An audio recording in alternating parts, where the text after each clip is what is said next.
Aloha Kako guys, and welcome right back to Just&True. I literally just posted a video, and if I had known this beforehand, I would have just put it in that video. But luckily, these are really quick videos and not too much homework, so let's get right back down to it.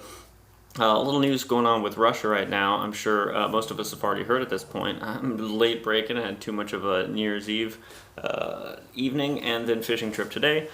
So I'm catching up on the news. But I did hear of the Paul Whelan was detained under espionage charges in Russia. So Russia is now charging Mr. Paul Whelan, who is a United States citizen, also an ex-Marine, in espionage charges. So they're holding him, which in Russia I believe holds up to like 20 years to life, and if your charges are if you're found guilty in Russia. He said that he was there for a wedding.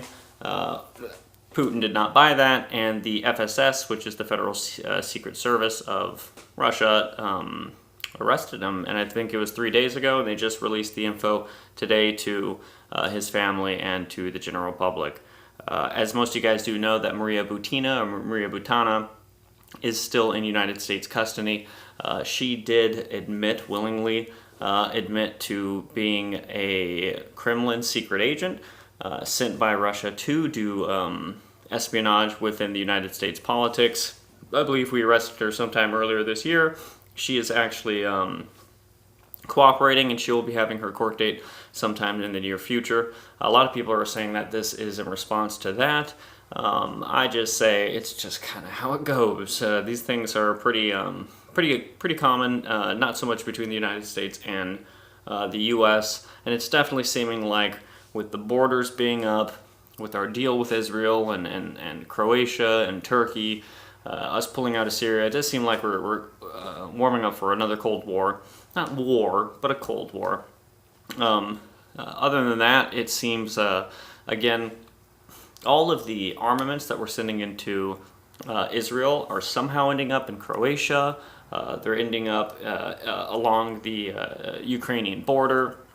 They're ending up all around these enemies of Russia. So we're trying to track down some of this money and some of the military spending that's going on through Israel, because it seems like Israel has been just using our money and these armaments to shore up everybody else's defenses around Russia. But we'll see what happens. Who knows if they might do a negotiation. Usually Russia doesn't want to trade. The United States is usually open to trading, but I doubt they would trade such a high, or I doubt they would trade such a high priority or high profile prisoner, an exchange prisoner like Maria Butina, because she's an FSS officer. She's a secret agent of the Kremlin. She admittedly said that she was sent here to not interfere, but to investigate into the United States politics. So it is a huge smoking gun to something going on, not sure what. And we'll see if there may be a actual interchange here. We might swap people out, but who knows? I think when it comes to these kind of things, especially in Russia, things are kind of held a little bit more like a military tribunal, as opposed to the United States, where we do public hearings, or most of the time public hearings, sometimes behind closed doors. But I believe Maria Butina will be in public. I could be wrong. But anyway, Paul Whelan, he has been detained from Russia on charges of espionage. So we'll either see him really shortly, or we may not see him again, unfortunately. My prayers go out to him and his family.